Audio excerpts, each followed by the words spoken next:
Welcome to A Bit of Insight with Lisa Mosbey, your weekly dose of health, wealth, and everything else. Discover how Cher Cher transformed trauma into triumph and how her SkirtStrong movement is rallying women rallying women worldwide to stand tall, speak out, and shatter the silence around abuse. From brokenness to breakthrough, Cher Cher's SkirtStrong journey to end violence is the topic of today's conversation. Hey, everybody, I'm Lisa Mosbey, your host with a bit of insight. And I want to first get our guest in here. Let's welcome my guest today. You know, she's on a mission to bring healing, hope, and awareness to those affected by domestic violence.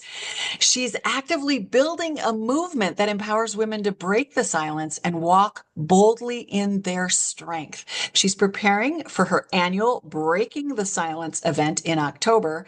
This event is in collaboration with the city of North Lauderdale here in Florida.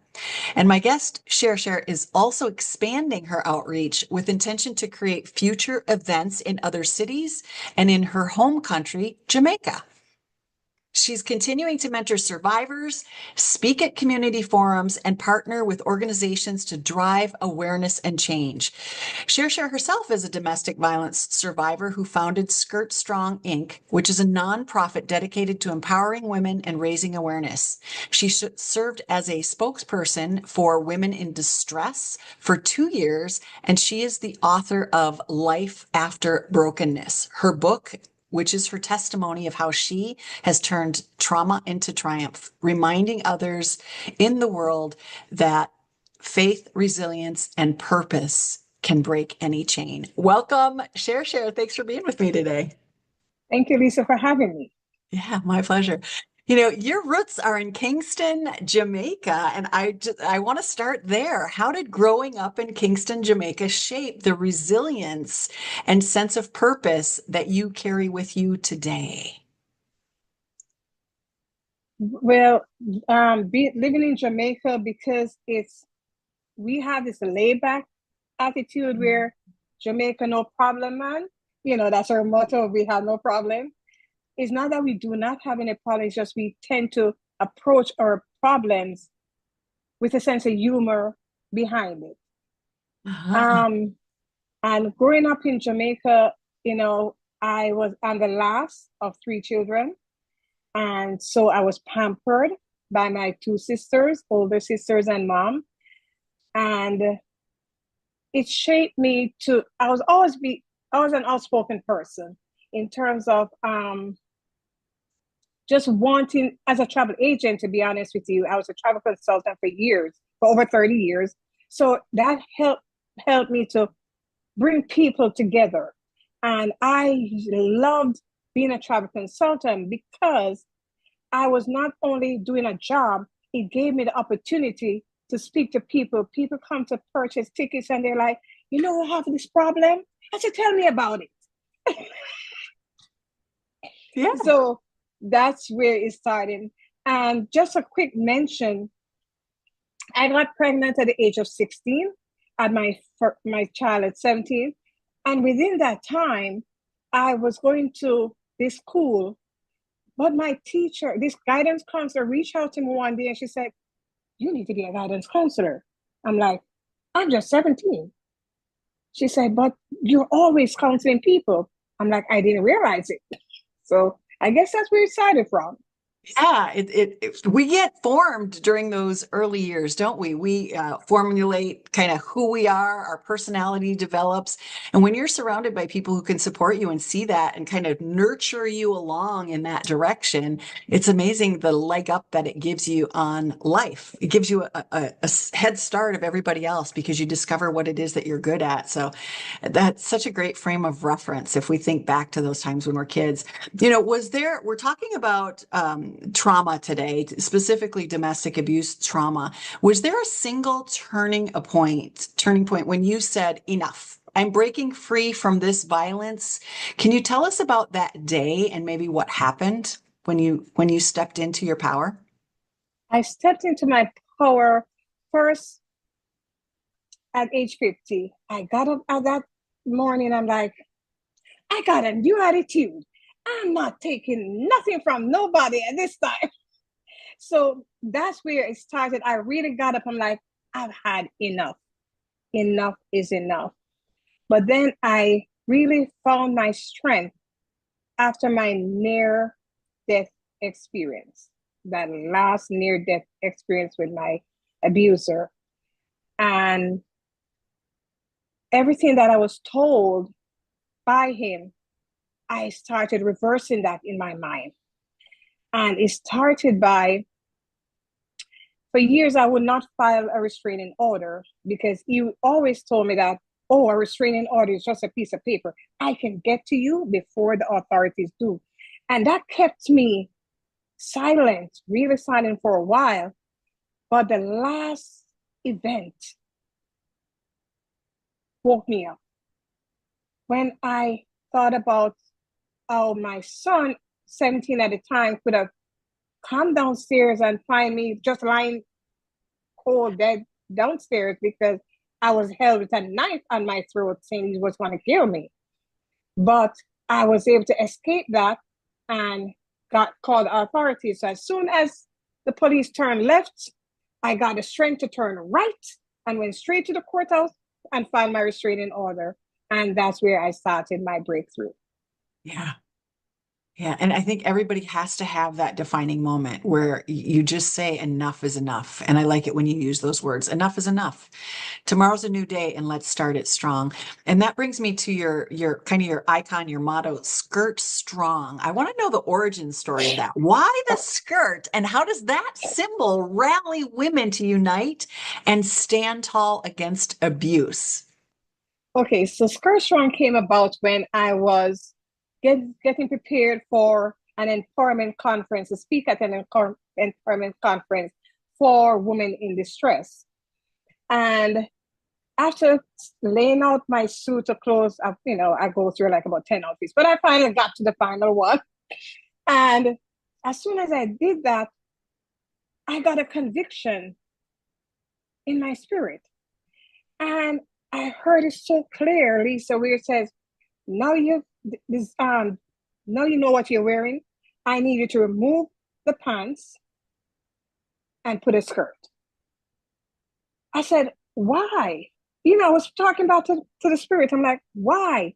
And the Holy Spirit said to me, because you were not allowed to wear skirt for over 10 years.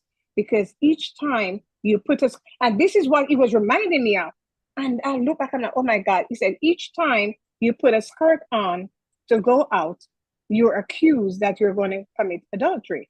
So I'm like, oh my God, that is true. So with that, going to that event, I didn't have a skirt, Lisa. So I had to go out and buy a skirt. That is so funny. I'm so sorry. I had to go out and buy a skirt.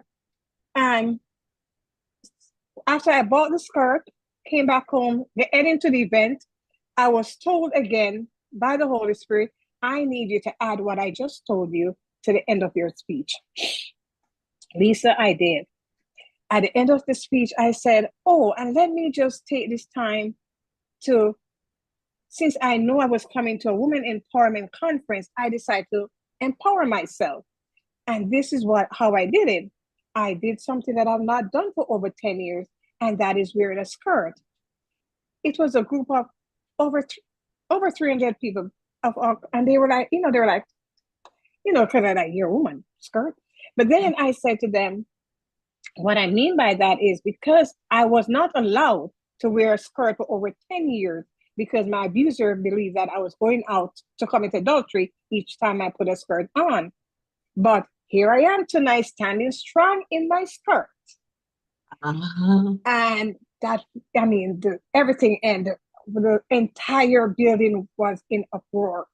And what the most I gathered from that, what was at the end of the event, I had women coming up to me and like, do you know I had a boyfriend who told me I couldn't wear red lipstick?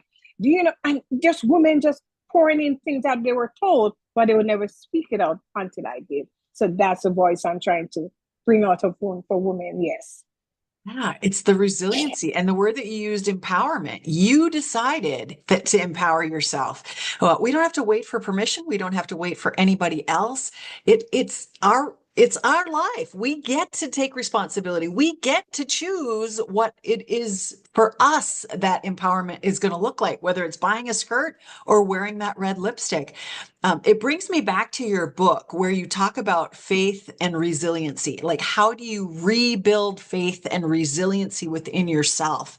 Because that gets broken down. Like when you're pushed down and put upon and physically, mentally, emotionally abused, it's hard to find faith. Yes. It's like, God, why are you letting this happen to me? And where does that resiliency come from for you to actually empower yourself to come back? So what my question is what would you say the top two or three practical steps to rebuild faith and resiliency come from? What were your top two or three steps that got you there? Because there had to have been some self-talk happening, because it doesn't just happen. I know a lot of people who have been pushed down, and it doesn't just happen. We stay stuck for a long time. I think you said that you were able to break out when you were 50.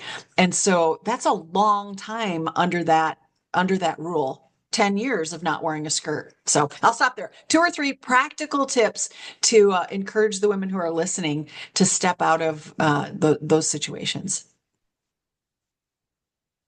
My faith, with my faith, that's basically what kept me alive, my faith. Because there are nights when I wanted to sleep, but was afraid to sleep because I didn't know if this man was gonna kill me in my sleep, because he would come in at the weirdest hours, 1, 2 o'clock, and just scream and carry on. And so I had to get to the point where I just throw my hands up and say, God, my life is in your hands. I am going to sleep. If I wake up, I thank you. If I don't, then we'll have a conversation on the other side. But so my faith, and then I have a lot of friends who I can always call when I'm not feeling it and I'm just going through. I have two main friends. I can always pick up the phone and say, can you pray for me? Can you pray with me? And I think encourage what I always tell women, try to get your circle. It doesn't have to be a big circle. As a matter of fact, the smaller your circle is, the better. But you want in that circle women who will fight for you. I always tell people this: you want people in that circle who will fight even God for you. And with that, you know that, okay, when you're not strong, they're there to lift you up. So encourage in people. I tend to encourage women to surround yourself with people who will help them, friends, family members who will be there for them through thick or thin. And that's what got me through the prayers of my friends and family, and surrounding myself with people who I know will keep me accountable, plus the love of my children. Each time I get down, my children will come around and like, Mom, we love you. Mom, you got this. Mom, we're here for you. So those are the two main things: my faith, friends, and children. Well, three. Friends, my faith, friends, and my children. Yeah. The circle that we create. And if you don't have the support in the current circle you have, find one, because there are people like Yes. you out there who are advocating for those folks who are trying to get out of these situations. Yeah. During the last couple of years, you were working with women in distress. Were there any eye-opening lessons that you took away from that you're seeing caused systemic change, where people are willing to take action, and there's this systemic change that's starting to happen? The more that we speak out, the more that things start to change, rather than living in silence all the time. That's why it's like, break the silence. Tell us about that experience, and what were your lessons from that, please? Well, with women in distress, that's where my healing came from. Because each time I tell my story, and each time I tell my story, I always have one or two, most time more, but I always say, as long as I can impact one or two person, then I'm okay. So each time I speak, I always have someone coming up to me and said, "Thank you for speaking out because I went through this. I could never do what you're doing. I could will never be able to talk about it. But thank you." Lisa, I remember this event that I spoke to on for women in distress. And the one of the lady came up to me and she said, "I am so glad to hear you speak on it because I am currently going through it right now. You have just given me the strength and the hope, and I'm going home to make a change." That was my takeaway from all that. Yeah. Yeah, we have to speak up so people know there's hope after the fact. And then also giving them resources, which is what you've become, what you're growing with your event in October.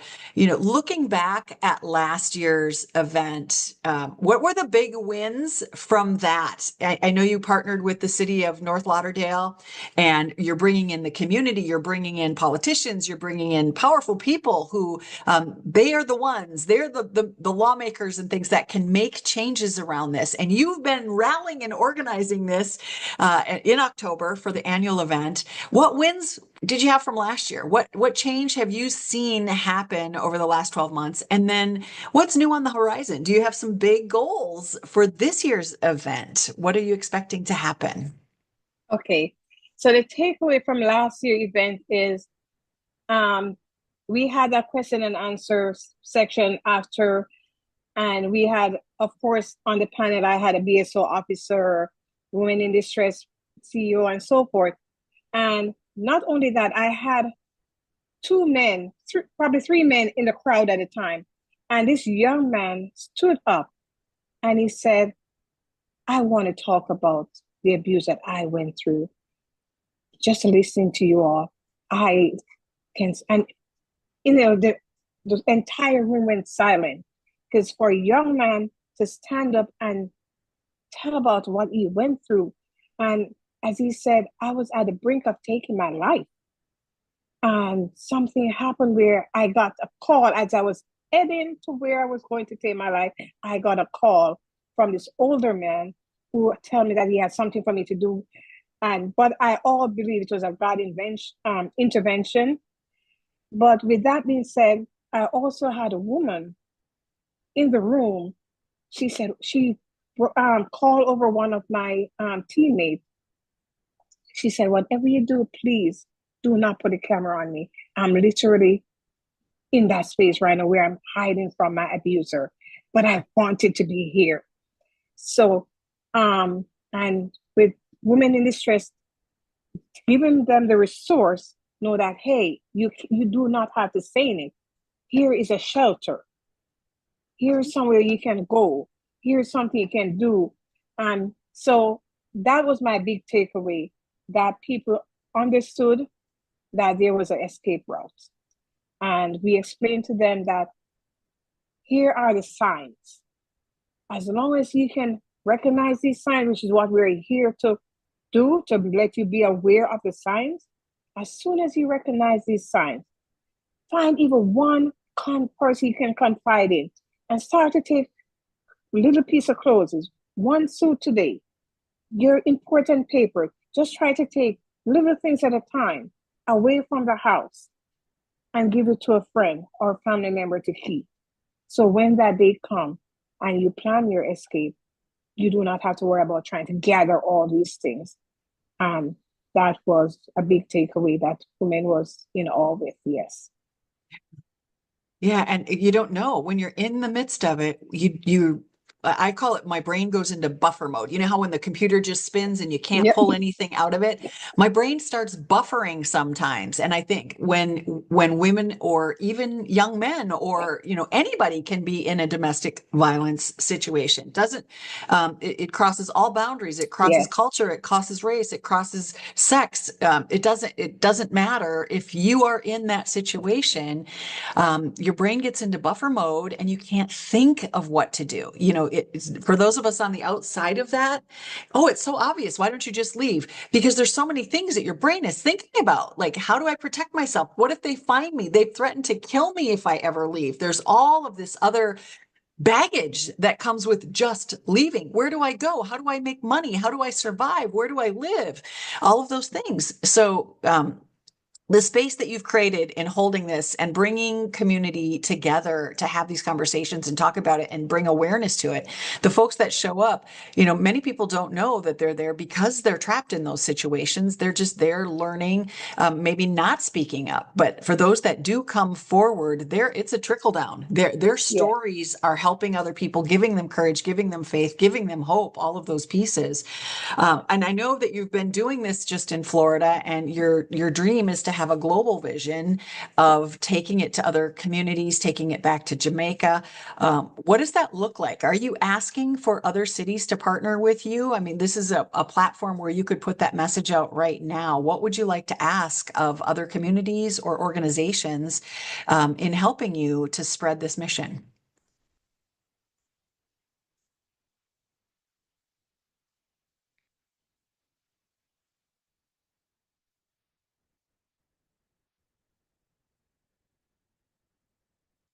Funny that I about breaking the silence in the workplace. Um,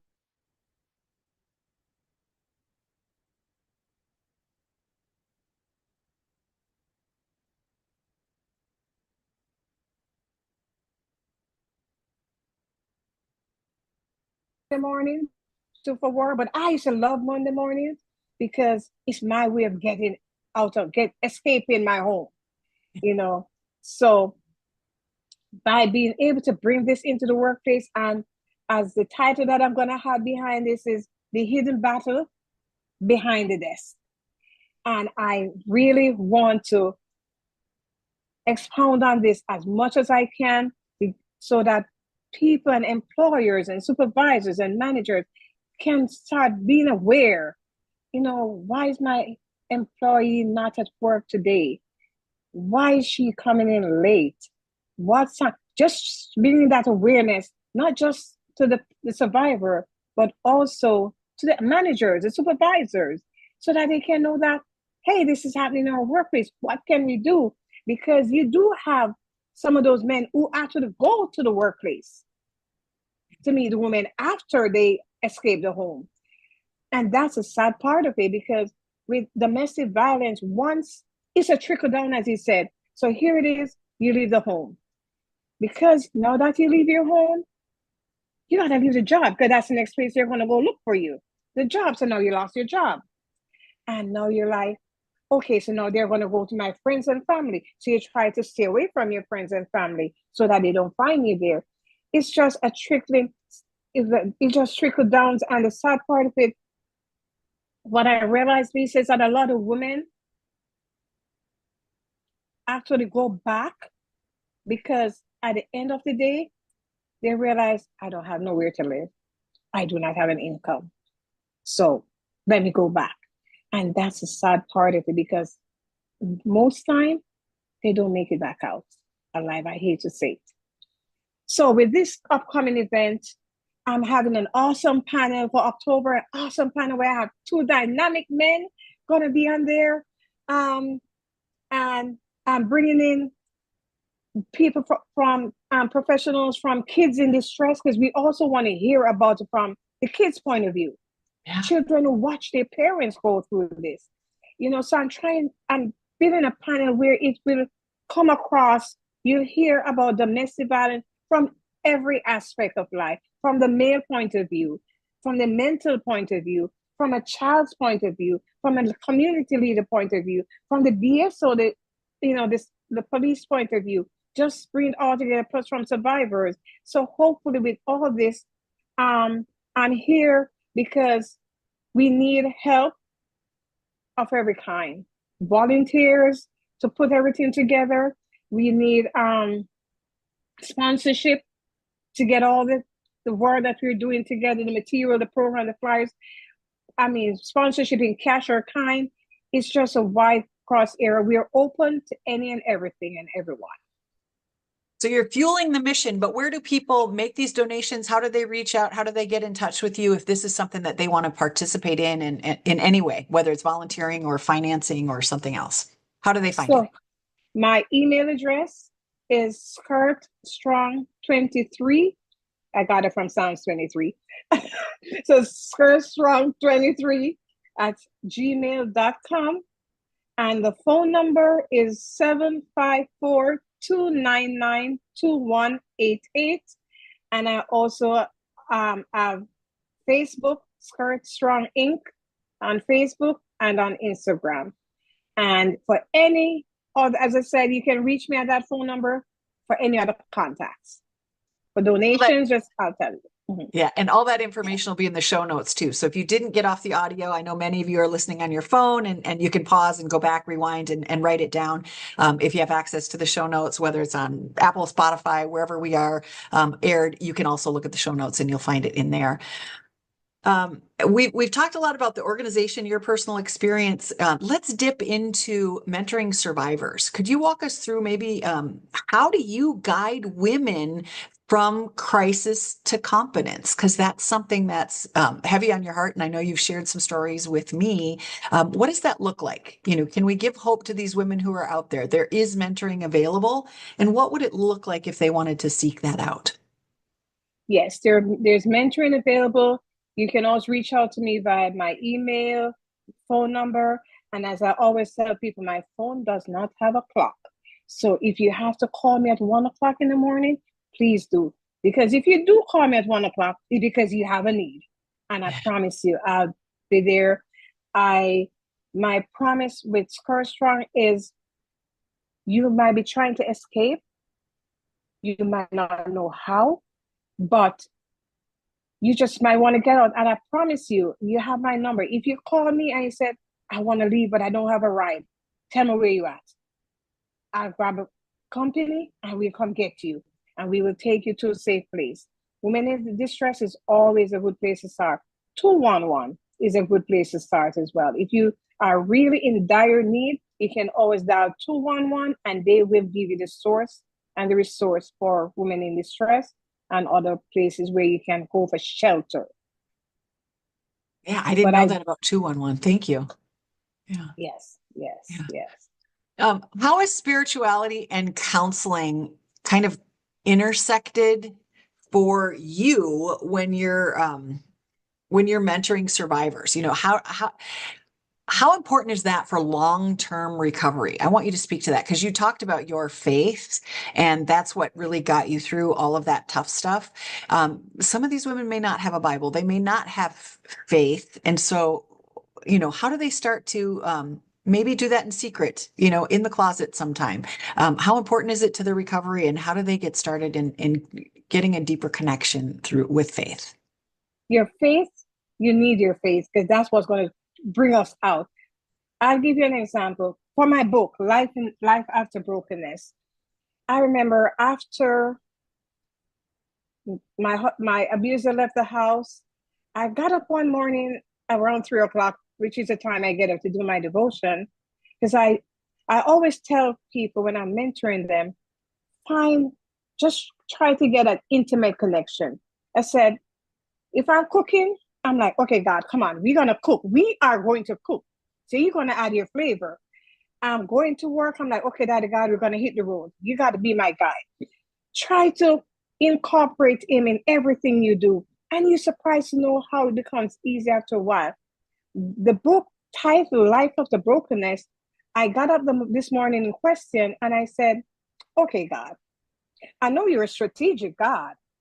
I know you do not do things without a purpose. So why did you have me go through this for so long? I said, as a matter of fact, don't answer that.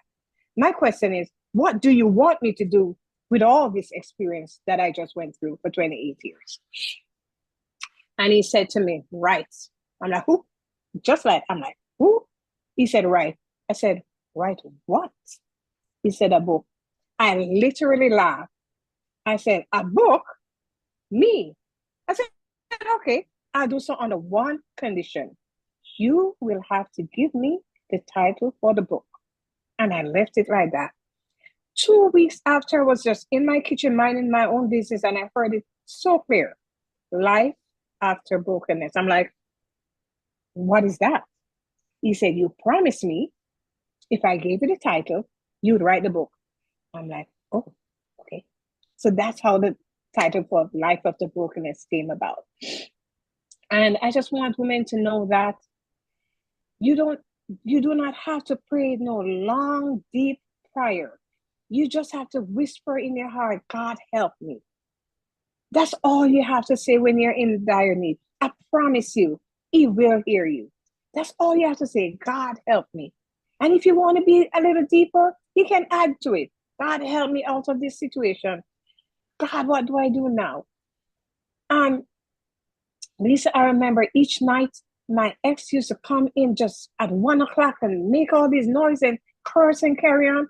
So I get to the point where every night when I look at the clock, when I know he's going to be coming home shortly, this is my prayer. I say, Father God, as soon as he put his foot over the threshold of this house, I want you to sit him down, and wherever he sits down, let him fall asleep right there. Lisa, I'll tell you this, every morning, I tell you no lie, I'll come downstairs and see him sound asleep at 6 o'clock in the morning, just like this. Knock out, because God heard and answered my prayer. And I promise you, ladies that are listening, he will. You don't just come straight from your heart. It's no long prayer, no certain words you have to pray. Just pray from your heart. 1 word, 2 words is all you need. I promise you, he'll hear you. And it will give you the courage. It will give you the courage to either keep going or find a way out or ask somebody for help. And Yes. that's all we're providing that space for you today. And we're hopefully encouraging some of those who are experiencing this. But I also want to make another call for courage. And that is, if there's somebody in our audience who is a witness to this, who sees it happening, whether you're in a workspace and you see it, or it's somebody in your friend circle, your family circle, are there, let's say, 3 tangible things that those folks could do to stand up for or stand with survivors of domestic abuse? What can we do as those that are witnessing it? I always think that, so my first thing is try to be that friend, try to be that ear, believe them. Because sometimes people tell us, can you believe this? And we're like, that's not happening to you, but believe them and try to be that shoulder for them. Let me help you. Let me be your voice. Because sometimes we have to be the voice for the voiceless until they find their voice. But be that confident is the most important thing. Okay. Being a confident, let someone know that you can come to me, you can share what's going on, and I will be your confidant. I'll hold it until you tell me otherwise. Perfect. Any final thoughts? Any last things that you want to make sure that we share with the audience today, whether it's for those who are victims or victors, or those who are in support of people who are experiencing this? Final messages. Final message is, I just want you to know that do not let your situation define who you are. Do not let your abuser win. That's why I want you to break the silence, because once you can break, because that's where our abuser hold us. They keep us quiet. So once you can find your voice to speak to if just one person, as I keep saying, that confident, then you're breaking your silence. And just know that there's hope. You can heal. There are resources out there for you. There are shelters out there for you if it comes to that. But there are people who will undergird you and believe you and keep the faith. Keep the faith. Beautiful. Thank you so much for being with me today. Thanks for joining me on A Bit of Insight. To get more involved with our wellness community, grab a copy of my book, Live Well, Travel Far, or to explore our travel offerings, visit the website at insightcenterforwellness.com. And if today's episode gave you something to think about, leave a review and please share it with a friend. This is Lisa Mosbey reminding you to live well, travel far, and always follow your insight.